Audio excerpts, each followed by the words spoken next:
Alors, bonjour à toutes et à tous. Je ne vais pas vous souhaiter une bonne année, mais je vais vous souhaiter une meilleure année ou une année meilleure. Voilà, c'est vraiment ce que je vous souhaite, quoi que vous ayez traversé personnellement en 2020. Alors, cette année 2020, qu'est-ce qu'elle nous annonce de... J'avais envie de dire de beau, je ne sais pas, on va voir. Sur le plan collectif, alors je vais vous proposer une petite analyse en 4 parties. Donc je vais diviser ça par trimestre, ça sera le plus simple.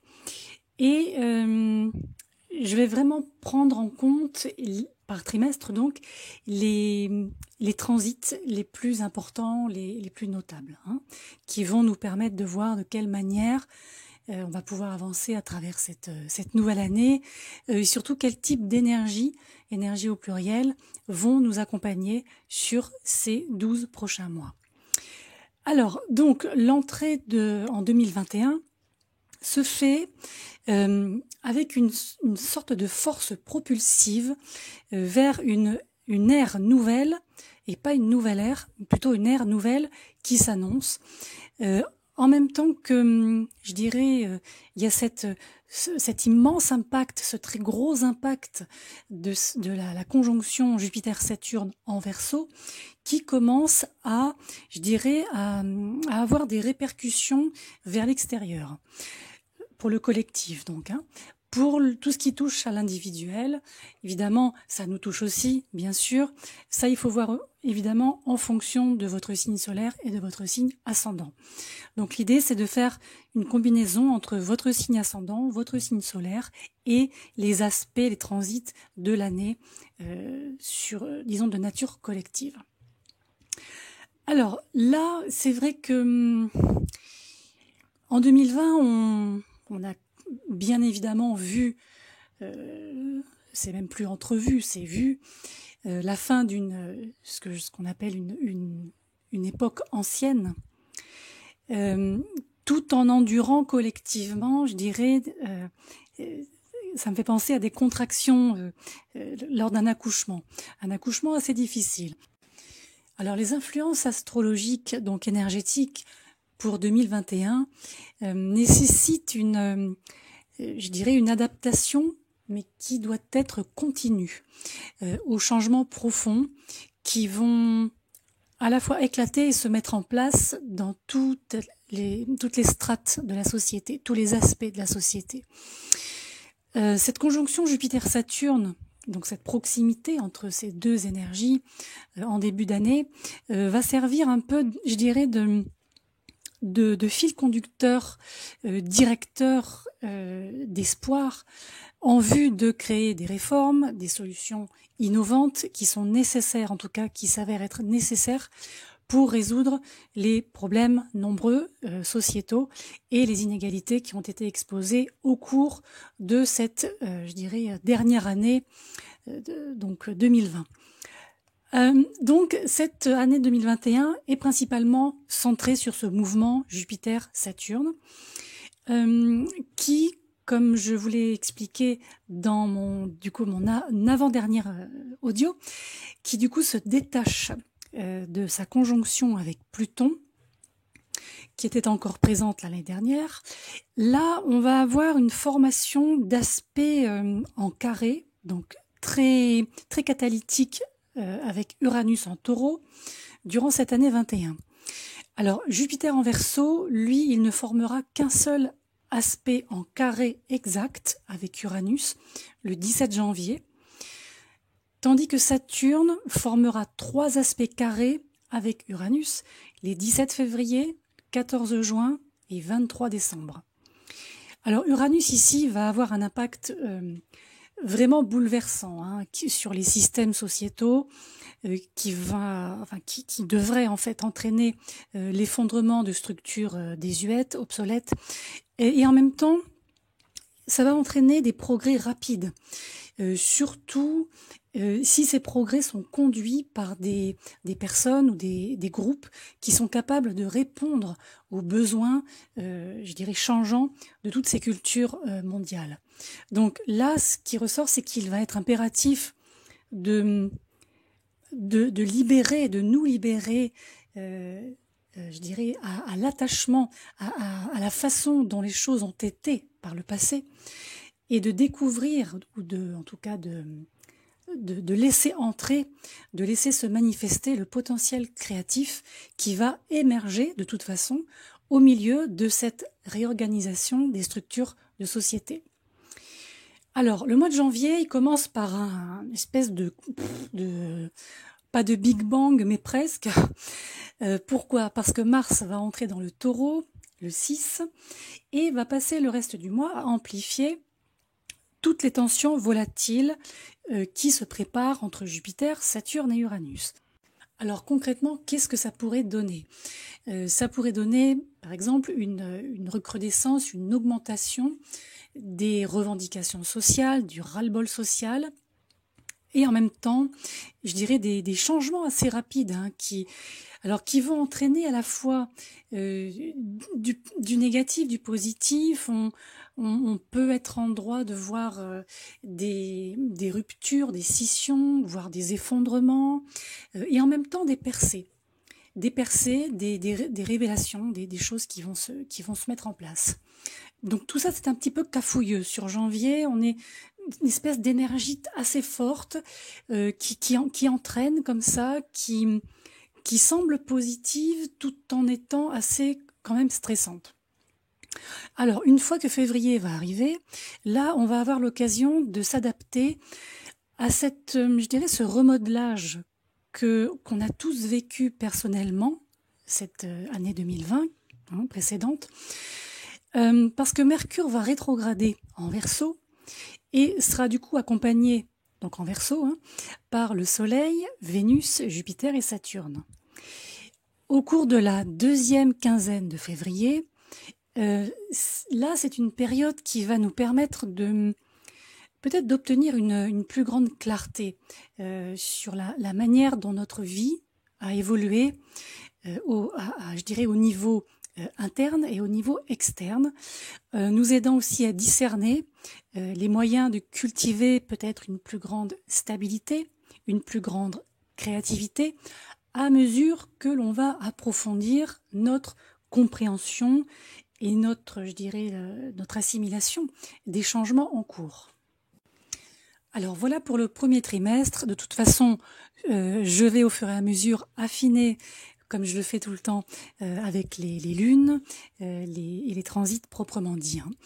Alors le deuxième trimestre, lui, va commencer plus calmement que le premier. Par contre, le changement va de nouveau, reprendre son accélération autour de fin avril, début mai, lorsque Mercure, Vénus et le Soleil se déplaceront de manière à former des conjonctions avec Uranus et des aspects en carré avec Saturne.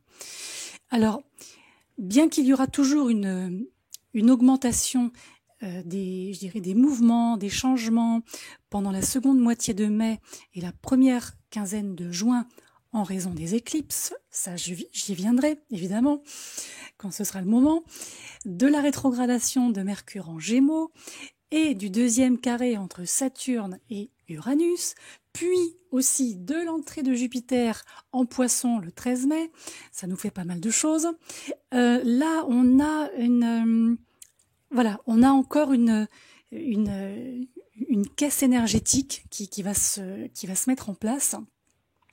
Et ce Jupiter qui va, en fait, finalement replonger dans son signe de domicile traditionnel, le Poisson, c'est ce qui est dit en astrologie traditionnelle. Je trouve cette position de Jupiter, elle va permettre comment je pourrais dire ça, de mettre en valeur, de mettre en exergue une source d'inspiration, une source d'idées imaginatives sur lesquelles on va pouvoir puiser, on va pouvoir méditer, on va pouvoir réfléchir sur les éventuelles difficultés auxquelles nous allons peut-être être confrontés jusqu'à son retour en Verseau le 28 juillet. Alors maintenant pour le troisième trimestre. C'est un troisième trimestre qui va démarrer avec un Jupiter rétrograde en Poisson, donc le 20 juin, et avec un Mercure qui va être direct en Gémeaux le 22 juin. Je dirais, faisant de la première semaine de ce 3e trimestre une période de, je dirais, de récupération, d'assimilation là aussi, mais j'ai presque envie de dire là, notre histoire aura commencé à changer. Je pense que c'est, alors certes sur le plan collectif, mais aussi sur le plan individuel.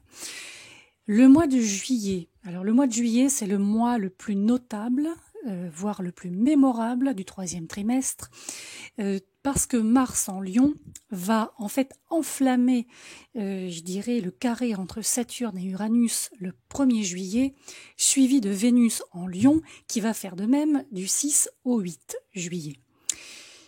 Ensuite, quand Vénus et Mars formeront une conjonction en Lion le 13 juillet, là ça va être un moment important, en tout cas un moment propice, pour accepter ce que vous voulez et ce que vous ne voulez plus dans vos relations. Et aussi la manière dont vous voulez vous exprimer de manière créative en termes relationnels. C'est un petit peu, moi je vois ça comme un petit peu une conséquence de ce que vous avez vécu l'année dernière en 2020 et peut-être même avant.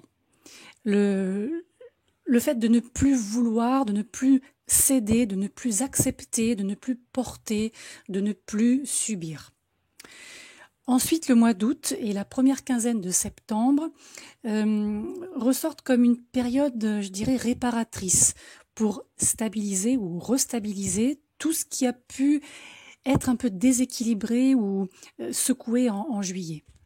Quant au dernier trimestre, donc octobre, novembre, décembre, il va commencer avec un Mercure rétrograde en Balance qui va se combiner avec Mars en Balance et qui va créer ici une influence, je dirais, perturbatrice. Alors, tout dépend comment vous allez le vivre. Tout dépend aussi ce que la Balance héberge en termes d'énergie dans votre carte natale, évidemment.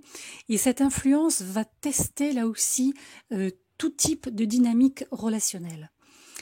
Alors, moi, je pense qu'octobre est un mois qui va apporter des expériences très cathartiques qui peuvent, je dirais, régénérer presque les buts que l'on s'est fixés dans notre vie. Il y aura des vagues de volatilité, je reprends ce terme, qui peuvent être amplifiées en novembre, que nous allons devoir être prêts à traverser. Ça restera volatile, donc il n'y a pas de conséquences, je dirais, négatives au sens grave. Alors, au cours de la première quinzaine de novembre, Mars s'alliera à Mercure en Scorpion, et là, qu'est-ce qui va se passer ? Eh bien, il y aura un conflit entre Saturne et Uranus à ce moment-là, tandis qu'une éclipse de Lune en Taureau le 19 novembre et une éclipse solaire en Sagittaire le 3 décembre vont accélérer le flux d'événements charnières qui marqueront des tournants très très importants dans notre histoire. D'ailleurs, le dernier mois donc, de 2021, décembre, montre clairement que les structures à la fois personnelles et sociétales vont continuer de changer. Il faut savoir que 2021 n'est que la première marche d'un escalier et que nous allons devoir approfondir la façon dont nous avons commencé à remodeler toute notre vie. Décembre, c'est un mois qui va faire remonter, je dirais, les racines, tout ce qui tient en fait nos désirs, nos envies, tout ce qu'on a envie de mettre en place, toutes nos presque l'envie de mettre nos tripes sur la table. On a Vénus qui va passer le mois entier à proximité de Pluton en Capricorne, et cette Vénus va aussi être rétrograde le 19 décembre. Donc, conjonction Vénus-Pluton avec une rétro. Là, on va, je pense, arriver à la fin de l'année avec des envies nouvelles, mais des envies beaucoup plus approfondies. Alors, on va aussi expérimenter à ce moment-là l'aspect, de carré exact final entre Saturne et Uranus le 23 décembre. Et ce carré final va nous permettre de nous débarrasser de tout ce qui est devenu je dirais, comme on dit en anglais, fake. Donc, tout ce qui n'est plus authentique, tout ce qui fait partie d'une vitrine, tout ce qui fait partie de faux semblants. Et ça va nous permettre, de fait, je dirais, d'embrasser la possibilité de nous libérer de toutes ces anciennes restrictions auxquelles on sera peut-être encore attaché à ce moment-là, qui sait. En tout cas, si c'était le cas, l'entrée de Jupiter en Poisson, donc définitive, cette fois, le 28 décembre, représente une sorte de phare dans la nuit qui va pouvoir nous guider vers ce potentiel, je dirais, expansif et créatif qui va se révéler disponible à la fin de 2021. Voilà donc pour ce petit survol de cette feuille de route 2021. Quant à moi, je vous renouvelle mes vœux pour cette année et vous retrouve très rapidement pour de nouveaux audios.